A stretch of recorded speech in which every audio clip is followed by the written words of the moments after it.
వీడియోలో మనం ఛార్జ్ గురించి తెలుసుకుందాం. ఛార్జ్ అనేది మనకి సిఆర్పిసిలో చాప్టర్ 17లో ప్రస్తావించబడింది. ఈ యొక్క చాప్టర్ 17లో మనకి సెక్షన్ 211 నుంచి వెళ్ళి 224లో మనకి ఛార్జ్ గురించి ప్రస్తావించబడింది. అయితే సెక్షన్ 211 అనేది మనకి ఏం చెప్తుందంటే కంటెంట్ ఆఫ్ ఛార్జ్ గురించి ప్రస్తావించబడింది. అయితే చాప్టర్ 17 అనేది మనకి 2 పార్ట్స్గా డివైడ్ అయింది. ఫస్ట్ ఏంటిదంటే మనకి ఫామ్ ఆఫ్ ఛార్జెస్, ఇది మనకి సెక్షన్ 211 నుంచి వెళ్ళి 217 వరకు మనకి ఫామ్ ఆఫ్ ఛార్జెస్ గురించి ప్రస్తావించబడింది. తర్వాత సెకండ్ పార్ట్ అనేది జాయింటర్ ఆఫ్ ఛార్జ్, దీని గురించి మనకి 218 నుంచి వెళ్ళి 224లో మనకి జాయింటర్ ఆఫ్ ఛార్జెస్ గురించి ప్రస్తావించబడింది. అయితే జనరల్గా మనము ఛార్జ్ అంటే ఏంటిదో తెలుసుకుందాం.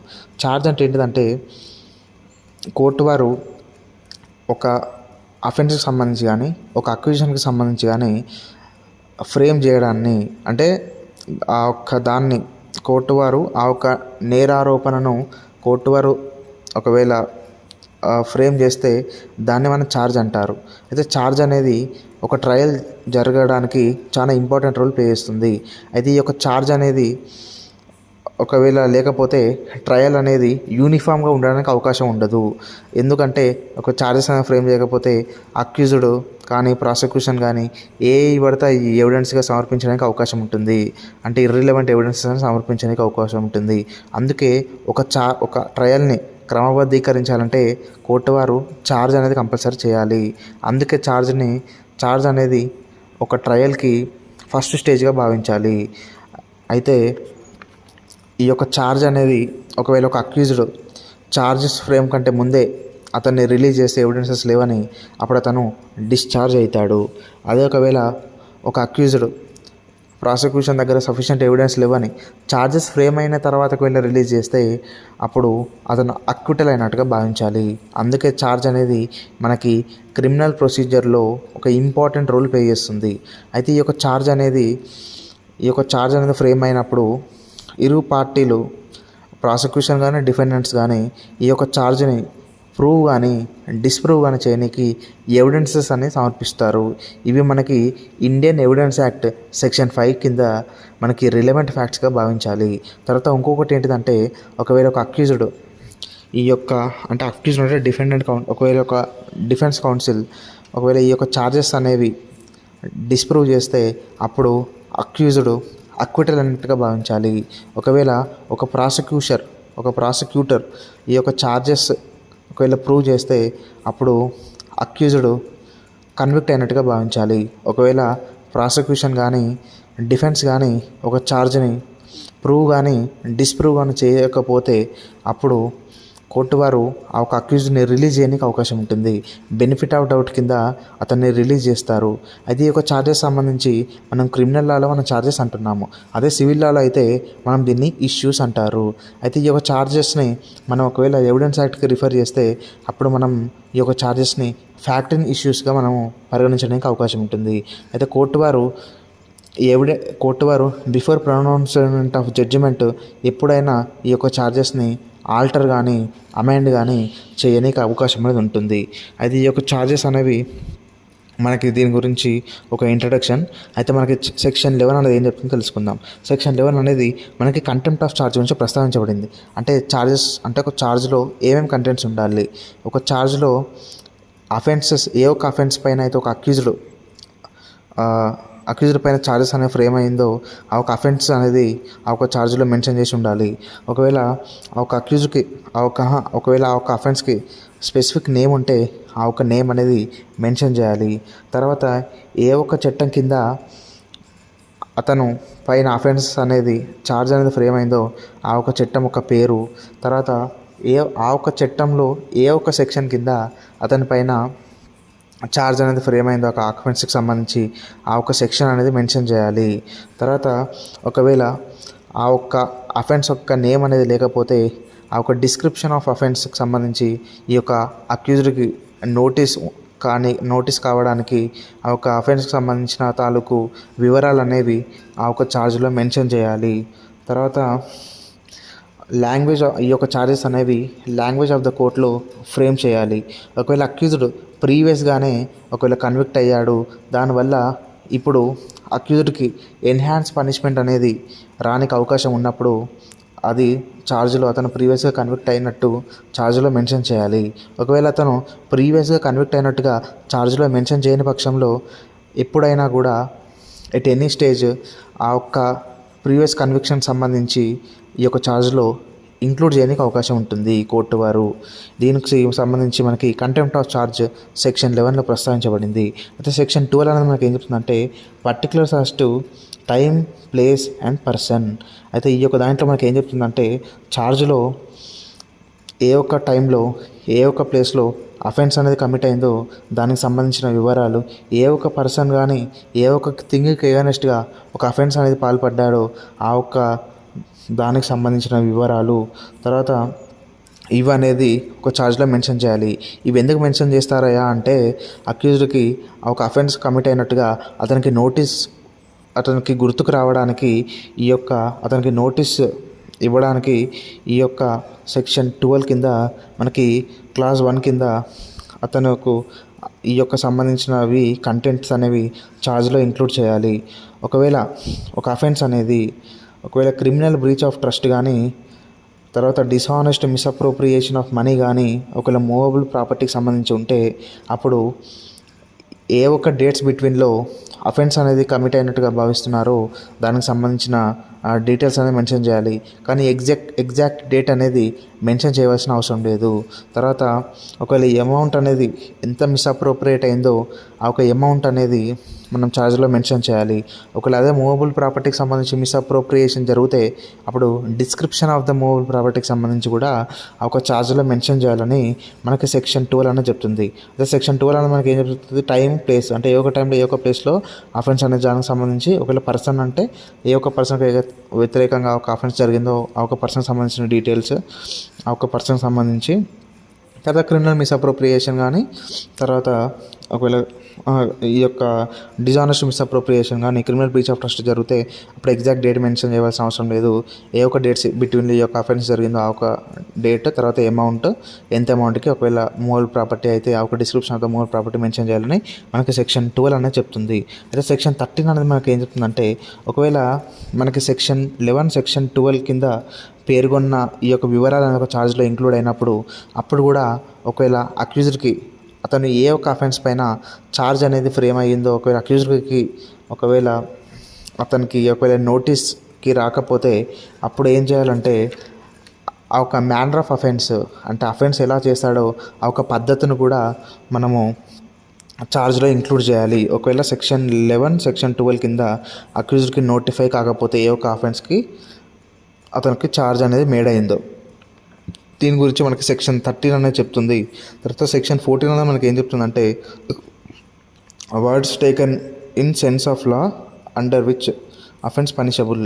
ఒకవేళ ఒక ఛార్జ్లో ఒక అఫెన్స్ని డిస్క్రైబ్ చేయడానికి వర్డ్స్ అనేవి యూజ్ చేస్తే అప్పుడు ఆ ఒక్క వర్డ్స్ అనేవి ఆ ఒక్క రెస్పెక్టివ్ లాకి సంబంధించి అఫెన్స్కి సంబంధించి ఏదైతే మీనింగ్ ఉన్నదో ఆ ఒక మీనింగ్నే మనం అన్వయించుకోవాలి.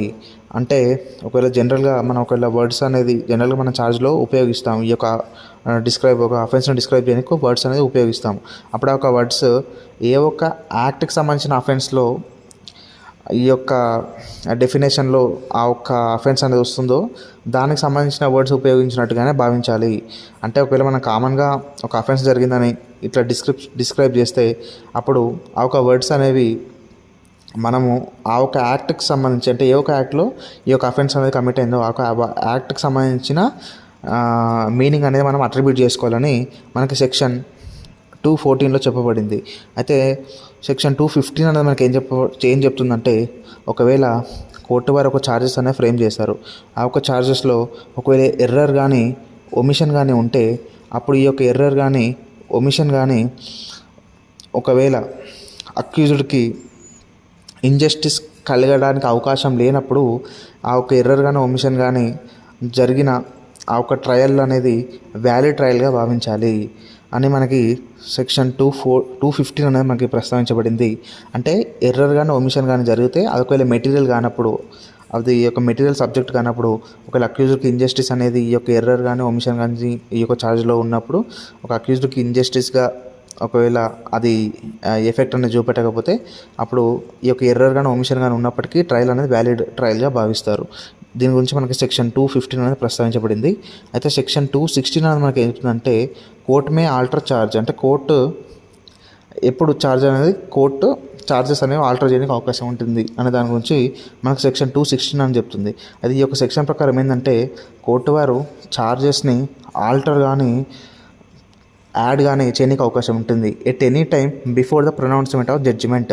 అంటే జడ్జిమెంట్ దానికంటే ముందే కోర్టు వారు ఎట్ ఎనీ స్టేజ్ ఈ యొక్క ఛార్జెస్ని ఆల్టర్ కానీ యాడ్ కానీ చేయడానికి అవకాశం ఉంటుంది ఛార్జెస్కి.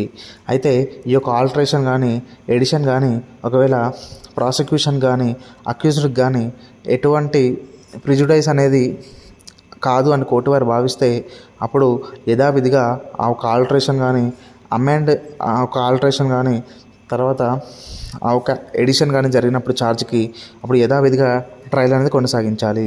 ఒకవేళ కోర్టు వారు ఈ యొక్క ఛార్జ్ ఒక ఆల్టర్ కానీ ఎడిషన్ కానీ జరిగింది అని ఆల్టర్ కానీ ఎడిషన్ కానీ చేస్తే అప్పుడు ప్రాసిక్యూషన్కి కానీ అక్యూజ్డ్కి కానీ ప్రిజుడైజ్ అవుతుంది దీనివల్ల అని ఒకవేళ కోర్టు వారు భావిస్తే అప్పుడు కొత్త ట్రయల్ అనేది న్యూ ట్రయల్ కానీ చేయడానికి అవకాశం ఉంటుంది. తర్వాత లేకపోతే ఎడ్జాన్ ట్రయల్ని సర్టన్ పీరియడ్ వరకు ఎడ్జాన్ చేయడానికి కూడా అవకాశం ఉంటుంది. దీని గురించి మనకి సెక్షన్ 216లో ప్రస్తావించబడింది.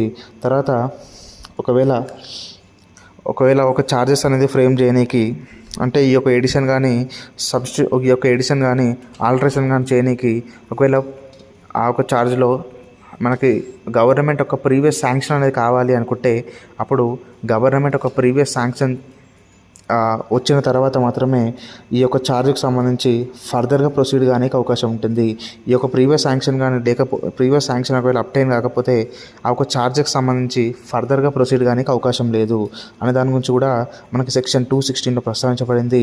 అయితే సెక్షన్ 217 అనేది మనకి ఏం చెప్తుందంటే recall of witness when charge altered. ఒకవేళ కోర్టు వారు ఒక ఛార్జెస్ని ఆల్టర్ చేస్తే అప్పుడు కోర్టు వారు ఈ యొక్క ప్రాసిక్యూషన్ కానీ అక్యూజ్డ్ కానీ వినతి మేరకు కోర్టు వారు ప్రాసెస్ అనేది ఇష్యూ చేసి ఒకవేళ ఒక విట్నెస్ని ప్రాసిక్యూషన్ కానీ ఈ యొక్క అక్యూజ్డ్ కానీ ఒకవేళ కోర్టు వారికి అప్లై చేస్తారు ఈ యొక్క విట్నెస్ని ఛార్జెస్ ఆల్టర్ అయినాయి కాబట్టి మళ్ళీ ఎగ్జామిన్ చేయడానికి పిలవండి అని. ఒకవేళ అప్పుడు కోర్టు వారు కంపల్సరీగా ఆ ఒక విట్నెస్ని ఈ యొక్క ఛార్జెస్ అనేది ఆల్టర్ అయినాయి కాబట్టి పిలవడానికి అవకాశం ఉంటుంది, రీకాల్ చేయడానికి అవకాశం ఉంటుంది. అయితే ఒకవేళ ఈ యొక్క అప్లికేషన్ అనేది ఒకవేళ ట్రయల్ని అంటే ఒక ప్రొసీడింగ్స్ని డిలే చేయడానికి కానీ లేకపోతే ఒకవేళ అది ఎండ్స్ ఆఫ్ జస్టిస్కి వ్యతిరేకంగా ఉన్నప్పుడు కానీ లేకపోతే అది వెక్సాటియస్ అయినప్పుడు కానీ కోర్టు వారు దాన్ని తిరస్కరించడానికి అవకాశం ఉంటుంది. అయితే కోర్టు వారు తనకు తానే ఒకవేళ ఒక అక్యూజ్ని పిలవాలి అని భావిస్తే ఈ యొక్క ఛార్జెస్ ఆల్టర్ అయినందుకు అప్పుడు కోర్టు వారు ఒక డిస్క్రిషన్తో ఆ విట్నెస్ని పిలవడానికి అవకాశం ఉంటుంది. దీని గురించి కూడా మనకి సెక్షన్ 217లో ప్రస్తావించబడింది. అయితే సెక్షన్ 218 నుంచి మనకి 224 వరకు మనకి జాయింట్ ఆఫ్ ఛార్జెస్ గురించి ప్రస్తావించబడింది. అయితే సెక్షన్ 218 మనకి బేసిక్ రూల్ అని చెప్తుంది. బేసిక్ రూల్ ఏంటంటే ప్రతి ఒక్క అఫెన్స్కి డిస్టింక్ట్ ఛార్జెస్ అనేది ఫ్రేమ్ చేయాలి, తర్వాత సపరేట్ ట్రయల్ జరగాలి. అంటే ప్రతి ఒక్క అఫెన్స్కి సపరేట్ ఛార్జ్ ఫ్రేమ్ చేయాలి, సపరేట్ ట్రయల్ జరగాలి. అయితే దీని గురించి మనకి సెక్షన్ 218లో ప్రస్తావించబడింది. అయితే ఒకవేళ ఒక అక్యూజ్డ్ సివరల్ అఫెన్సెస్లో అతను ఛార్జెస్ అనేది ఒకవేళ ఒక అక్యూజ్డ్ సివరల్ అఫెన్సెస్లో సివరల్ ఛార్జెస్ అనేవి ఫ్రేమ్ అయినప్పుడు అప్పుడు అతను ఒకవేళ ఈ యొక్క అన్ని ఛార్జెస్ సంబంధించి ఒకటే ట్రయల్ జరగాలి, వన్ ఛార్జ్ అనేది అన్ని సివరల్ అఫెన్స్కి వన్ ఛార్జ్ అనేది మేడ్ కావాలని ఒకవేళ అతను డిజైర్ అయితే అప్పుడు కోర్టు వారిని అతను రిక్వెస్ట్ చేయడానికి అవకాశం ఉంటుంది. అప్పుడు కోర్టు వారు యాక్సెప్ట్ చేస్తే ఈ యొక్క అన్ని అఫెన్సెస్ సంబంధించి ఒకటే ట్రయల్ అనేది హెల్డ్ చేసి డిసైడ్ చేయడానికి అవకాశం ఉంటుంది. అంటే one charge for all offences and one trial for all those అనే దాని గురించి మనకి ఈ యొక్క సెక్షన్ 218లోనే ప్రస్తావించబడింది. సెక్షన్ 218లో ఫస్ట్ అనేది మనకి బేసిక్ ఫీచర్ చెప్తుంది. ప్రతి ఒక్క అఫెన్స్కి ఒక ఛార్జ్, తర్వాత ఒక ట్రయల్ సపరేట్ ఒక్కొక్క అఫెన్స్కి ఒక్కొక్కటి. అయితే దాంట్లోనే మనకి ప్రొవైడెడ్ దట్ అని మనకు ఒకవేళ అక్యూజ్డ్ ఒకవేళ డిజైర్ అయితే అప్పుడు కోర్టు వారిని విన్నవించుకుంటే కోర్టు వారు యాక్సెప్ట్ చేస్తే అప్పుడు ఆల్ అఫెన్సెస్కి ఒకటే ఛార్జ్ అనేది మేడ్ చేసి ఒకటే ట్రయల్ అనేది కంటిన్యూ చేయడానికి అవకాశం ఉంటుంది. దీని గురించి మనకి సెక్షన్ 218లో ప్రస్తావించబడింది. అయితే సెక్షన్ 219 అనేది మనకి ఏం చెప్తుందంటే 3 offences of same kind with in 1 year may be charge together. ఒకవేళ ఒక పర్సన్ ఒక సంవత్సరంలోనే సిమిలర్ అఫెన్సెస్ అనేవి 3 పాల్పడితే అప్పుడు కోర్టు వారు ఆ ఒక 3 సిమిలర్ అఫెన్సెస్కి ఒకటే ఛార్జ్ అనేది ఫ్రేమ్ చేసి ఒకటే ట్రయల్ అనేది కొనసాగించడానికి అవకాశం అనేది ఉంటుంది. అయితే ఈ యొక్క సిమిలర్ అఫెన్సెస్ అంటే ఏంటిదంటే మనకి సేమ్ కైండ్ ఆఫ్ పనిష్మెంట్ రావాలి, తర్వాత సేమ్ సెక్షన్లో అతని యొక్క 3 అఫెన్సెస్లో సేమ్ సెక్షన్ అనేది ఉండాలి, అంటే ఒక యాక్ట్లో సేమ్ సెక్షన్ అనేది ఉండాలి.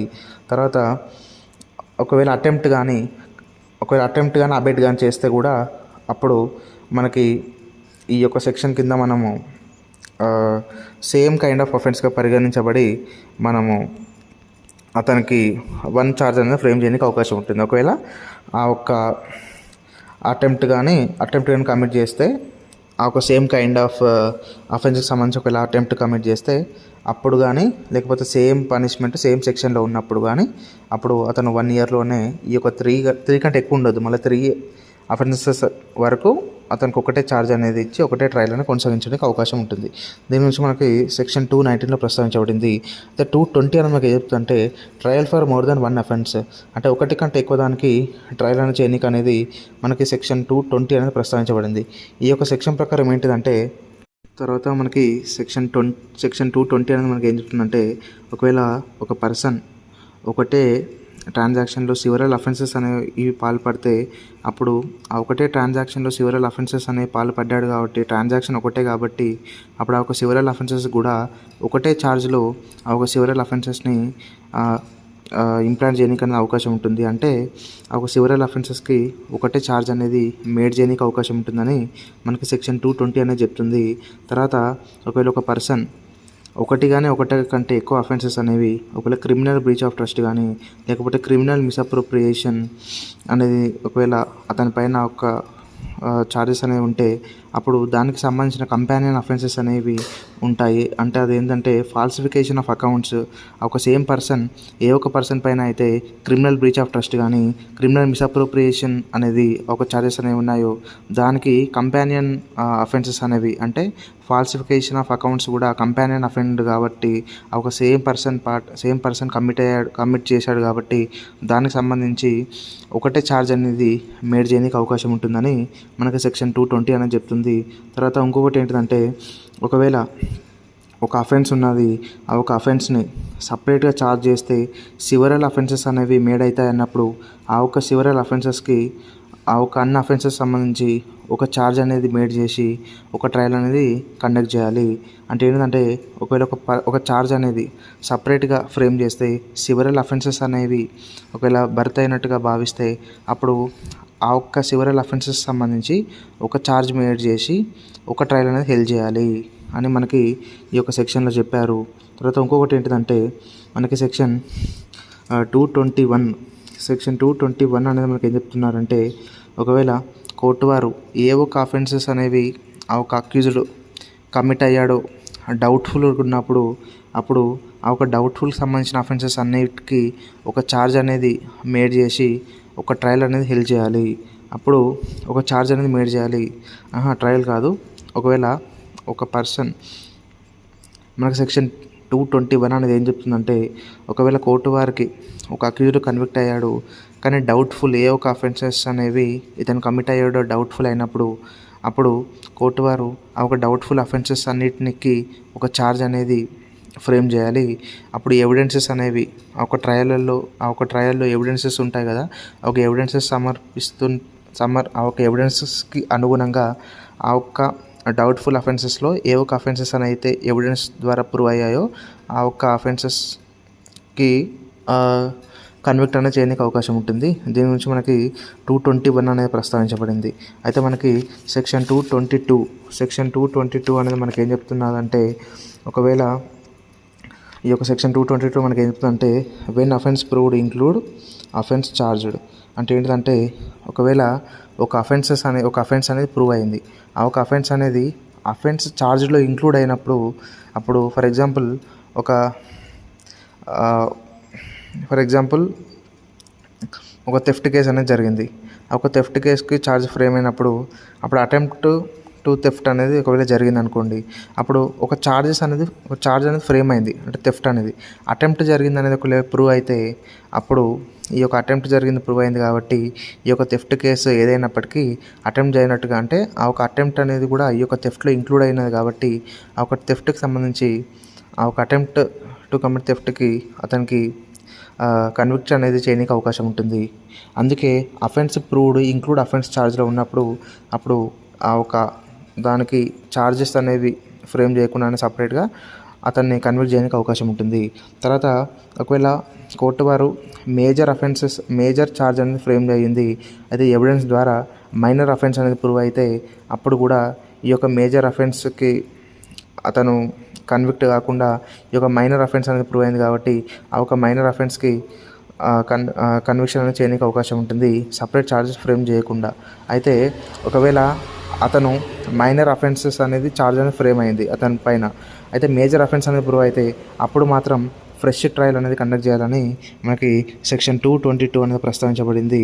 అయితే సెక్షన్ 223 అనేది మనకి ఏం చెప్తుందంటే what persons may be charges jointly, అంటే ఏ ఒక్క పర్సన్స్ని మనం జాయింట్గా ట్రయల్ చేయడానికి అవకాశం ఉంటుందని మనకి సెక్షన్ 223 అనేది చెప్తుంది. ఈ యొక్క సెక్షన్ కింద అఫెన్సెస్ అనేవి సేమ్ అఫెన్సెస్ ఒకవేళ పర్సన్స్ సేమ్ ట్రాన్సాక్షన్లో చేస్తే అప్పుడు వాళ్ళందరినీ ఒకటే ట్రాన్సాక్షన్లో సేమ్ అఫెన్సెస్ అనేవి కమిట్ అయ్యారు కాబట్టి వాళ్ళందరికీ ఒకటే ఛార్జ్ అనేది ఫ్రేమ్ చేయడానికి అవకాశం ఉంటుంది, వాళ్ళందరినీ ఇంక్లూడ్ చేసి.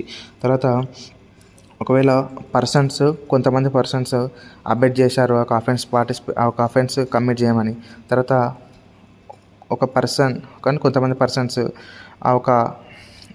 అబెట్ చేసిన అఫెన్సెస్ అనే ఒకవేళ వేరే వాళ్ళు కమిట్ చేస్తే అప్పుడు ఆ ఒక క్రిమినల్స్ని ఈ యొక్క అబెటర్స్ని ఇద్దరిని కలిపి ఛార్జెస్ అనేవి ఫ్రేమ్ చేయడానికి అవకాశం ఉంటుంది. తర్వాత ఒకవేళ ఒక పర్సన్ ఒకటే ఇయర్లో సివరల్ అఫెన్సెస్ అనే కమిట్ చేస్తే అప్పుడు ఆ ఒక సివరల్ అఫెన్సెస్ సంబంధించి కూడా ఆ ఒక్క ఛార్జ్ అనేది ఫ్రేమ్ చేయడానికి అవకాశం ఉంటుంది, ఒకటే ఛార్జ్ అనేది ఫ్రేమ్ చేయడానికి అవకాశం ఉంటుంది. ఒకవేళ ఒక పర్సన్ సివరల్ అఫెన్సెస్ అనేవి ఒక ఇయర్లో కమిట్ చేస్తే అప్పుడు 3 అఫెన్సెస్ కంటే ఎక్కువ కాకుండా ఒకటే ఛార్జ్ అనేది ఫ్రేమ్ చేసి ట్రయల్ నడపడానికి అవకాశం ఉంటుంది, ఒకటే ట్రయల్. తర్వాత ఇంకొకటి ఏంటిదంటే ఒకవేళ ఒకటే ట్రాన్సాక్షన్లో సివరల్ పర్సన్స్ ఒకవేళ సేమ్ అఫెన్స్ కాకుండా డిఫరెంట్ అఫెన్స్ కమిట్ అయితే కూడా అప్పుడు కూడా సేమ్ ఛార్జ్లో అందరిని ఇంక్లూడ్ చేయడానికి అవకాశం ఉంటుంది. అంటే ఫస్ట్లో మనం ఏం చెప్పామంటే సేమ్ అఫెన్స్ సేమ్ ట్రాన్సాక్షన్, ఇక్కడ different offences in same transaction జరిగితే కూడా అప్పుడు కూడా ఒకటే ఛార్జ్ అనేది ఫ్రేమ్ చేయడానికి అవకాశం ఉంటుంది. తర్వాత ఒకవేళ ఒక పర్సన్ థెఫ్ట్ కానీ ఎక్స్టార్షన్ కానీ చేస్తే అప్పుడు థెఫ్ట్ కానీ ఎక్స్టార్షన్ కానీ చీటింగ్ కానీ క్రిమినల్ మిస్అప్రోప్రియేషన్ కానీ ఒకవేళ ఒక పర్సన్ కమిట్ అయితే ఆ ఒక అక్యూజ్డ్తో పాటు ఎవరైతే ఆ ఒక్క స్టోలెన్ ప్రాపర్టీని రిసీవ్ చేసుకుంటున్నాడో, కన్ఫైన్ చేశాడో, డిస్పోజ్ చేశాడో వారిని కూడా ఈ యొక్క అక్యూజ్డ్తో పాటు ఇంక్లూడ్ చేసి ఒక ఛార్జ్ అనేది ఫ్రేమ్ చేయడానికి అవకాశం ఉంటుందని మనకి ఈ యొక్క సెక్షన్ 223లో చెప్పారు. తర్వాత ఇంకోటి ఏంటంటే ఒకవేళ సెక్షన్ 411 తర్వాత 414 ఐపీసీ కింద, అంటే ఈ యొక్క సెక్షన్స్ కింద ఒకవేళ ఒక పర్సన్ పైన ఛార్జెస్ అనేవి మేడ్ చేసినప్పుడు తర్వాత వేరే ఒక పర్సన్స్ ఆ ఒక్క అఫెన్స్ సంబంధించి కనెక్ట్ అయి ఉంటారో వాళ్ళని కూడా ఈ యొక్క అక్యూజ్డ్తో పాటు ఇంక్లూడ్ చేయడానికి అవకాశం ఉంటుందని మనకి ఈ యొక్క సెక్షన్లో వివరించబడింది.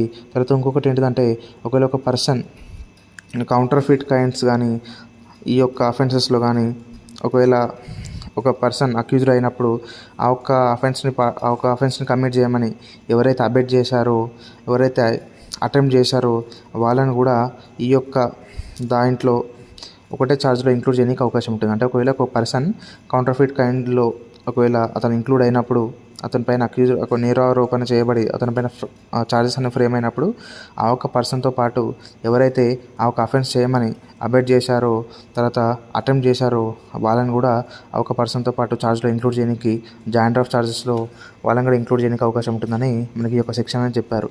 అయితే ఈ యొక్క పైన పేర్కొనబడ్డ ఈ యొక్క అంశాలలో లేనప్పుడు వీళ్ళ పర్సన్స్ మేమందరము జాయింట్ ట్రయల్ చేసి మమ్మల్ని అందరినీ జాయింట్గా జాయింట్గా ఒక జాయింట్ ఆఫ్ చార్జెస్లో పెట్టి ఒకటే ట్రయల్ కండక్ట్ చేయమని ఒకవేళ పర్సన్స్ భావించినప్పుడు ఆ ఒక పర్సన్స్ ఈ యొక్క పైన చెప్పబడిన అంటే 223లో చెప్పబడిన ఏ ఒక్క ఆస్పెక్ట్లో కానీ వీళ్ళు రానప్పుడు అప్పుడు కోర్టు వారిని వాళ్ళు కోరవచ్చు, అందరిని ఒకటే ట్రయల్ కండక్ట్ చేయండి మన అందరికి సంబంధించి. అప్పుడు కోర్టు వారు దాన్ని ఫిట్గా భావిస్తే అప్పుడు ఒకటే ట్రయల్ అనేది కండక్ట్ చేయడానికి అవకాశం ఉంటుంది.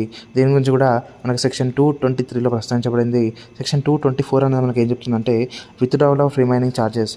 ఒకవేళ ఒక అక్యూజ్డ్ పైన సివరల్ ఛార్జెస్ అనేవి మేడ్ అయినప్పుడు మేజర్ ఛార్జెస్ అనేవి ఒకవేళ ఒక అక్యూజ్డ్ పైన ప్రూవ్ అయినప్పుడు ఆ ఒక అక్యూజ్డ్ పైన ప్రూవ్ అయినాయి కాబట్టి ఈ యొక్క public prosecutor with the permission of the court remaining ఛార్జెస్ని విత్డ్రా చేసుకోనికి అవకాశం ఉంటుంది. దీని నుంచి మనకి సెక్షన్ 224లో ప్రస్తావించబడింది.